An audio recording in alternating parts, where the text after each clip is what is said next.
Imagine looking up tonight and seeing no moon.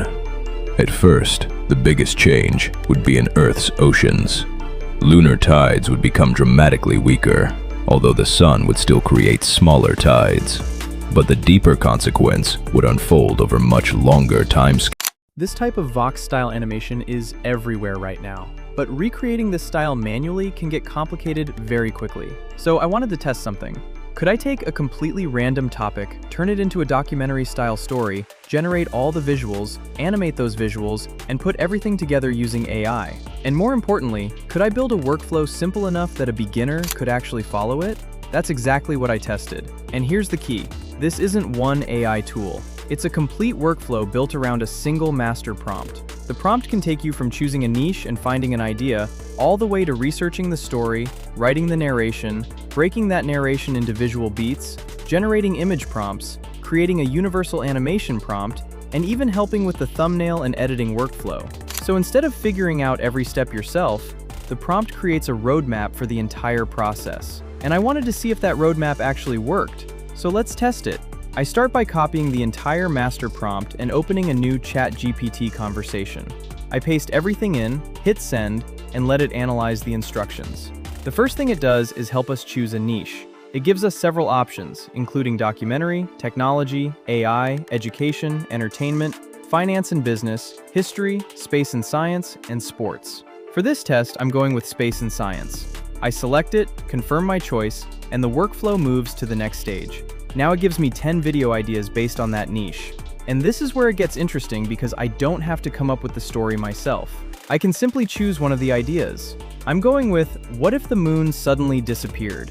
I select the idea, confirm it, and now the workflow asks me how long I want the video to be. I could choose anything from a short-form video to a much longer documentary, or enter a custom duration. For this test, I'm using 30 seconds because I want to test the complete pipeline quickly. Once I confirm the duration, the system starts researching the story. And this is important because we're not jumping straight from an idea into random visuals. The research comes first. The system takes the topic we've selected, researches the story, and then uses that information to build the narration. Once the research is complete, I approve it and let the system create the script. And now we have the complete narration for our 30-second video. I read through it carefully because this is the foundation for everything that comes next. If something doesn't sound right, I can revise it. But for this test, I'm happy with it, so I approve the narration. The system then gives us the voice direction for the narration, including the style, pacing, and emotion. So now we know not only what the narrator should say, but how it should sound. And then we reach one of the most important parts of the workflow, the visual beat breakdown. The system takes the narration and breaks it into individual visual beats. It gives us the timing, the narration covered by each beat, and what each visual should communicate. For this 30-second video, we now have 7 visual beats. And I really like this part because I don't have to manually decide where every scene should change. The narration, timing, and visual structure are already connected. Once I approve the beat breakdown, the workflow generates detailed image prompts for every scene. So now we have 7 separate prompts, each designed around a specific moment in the story. And this is where the whole workflow starts turning from an idea into an actual video. I review the prompts, and once I'm happy with them, I move to the image generation stage. For this test, I'm using Google Flow. But the important thing is that this workflow isn't locked to one platform. You can use whatever image and video generation tools you have access to. I open Flow, create a new project, and turn on agent mode. Then I paste the image prompts in sequence. For the image settings, I'm using 16:9, one variation, and the image model I'm testing. And then I let Flow generate the visuals. Within a few moments, the images start appearing. And now we have our complete sequence. But then we hit our first problem. The 6th image fails to generate. And honestly, this is exactly the kind of thing I wanted to test. Because an AI workflow isn't useful if it only works when everything goes perfectly. So I don't restart the entire process. I simply take the 6th image prompt, run it again, and let Flow regenerate that scene.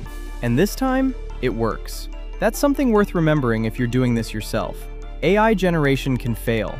A prompt can produce an unexpected result. A generation can simply error out. You don't need to throw away the entire workflow. You fix the specific step and continue. Once all 7 images are ready, I download them in sequence so everything stays organized for the animation stage. And now we reach the part I've been waiting for. because generating a good-looking image is one thing. The real question is whether these separate images can actually become a coherent animated sequence. So I go back to the master prompt and move to the animation stage. Instead of giving us a completely different animation instruction for every single image, the workflow creates one universal animation prompt designed to work across the entire sequence. That means I can use the same animation system for each scene. I bring the first image into Flow, switch from image generation to video generation, select the video model, set the duration to 6 seconds, and use one variation. Then, I apply the universal animation prompt, and now we wait. When the first animation comes back, that's the moment I've been looking for, because now we can finally see whether the workflow can turn a static AI-generated visual into something that actually feels like Vox-Style animation. And honestly, this is where the workflow starts to make sense. The image isn't just sitting there anymore.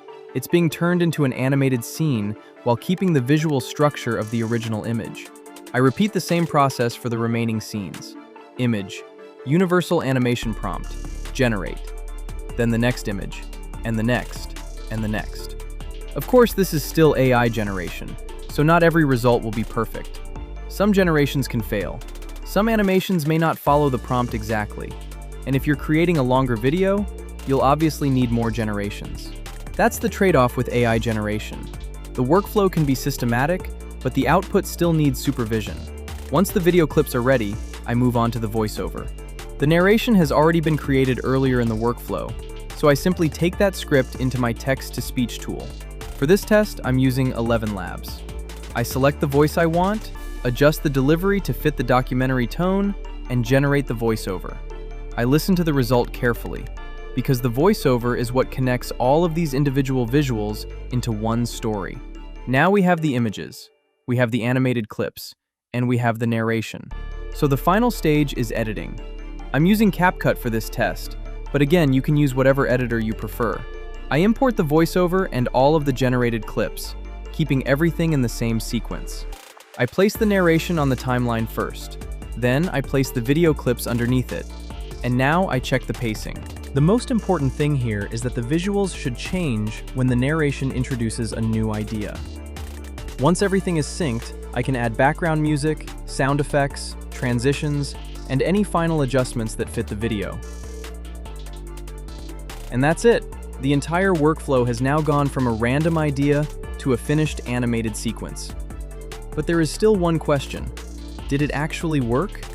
So, was it perfect? No. But did the workflow actually work? Yes. And that's what surprised me most. Because the difficult part isn't generating one good AI image, and it isn't generating one interesting animation. The difficult part is connecting everything together. The idea, the research, the narration, the visual beats, the image prompts, the animation, the voiceover, and the final edit. That's what this master prompt is really doing. It's creating the roadmap between all of those steps. You don't have to sit there wondering what to do next. You can start with an idea, choose your niche, build the story, generate the visuals, animate them, add the narration, and bring everything together into one finished video. And the best part is that you don't need to be an experienced animator to start experimenting with it. You just need an idea, the right tools, and a workflow that tells you what to do next. So if you want to try this yourself, I've put the master prompt in the description. You can copy it, choose your own niche, create your own story, and experiment with the entire workflow yourself. And if you create something with it, I genuinely love to see what you make. Because this was only one test. The real question is what you can create with it. Imagine looking up tonight and seeing no moon. At first, the biggest change would be in Earth's oceans. Lunar tides would become dramatically weaker, although the sun would still create smaller tides. But the deeper consequence would unfold over much longer timescales. Without the moon stabilizing gravity, Earth's rotational axis could become less stable, potentially causing larger changes in climate.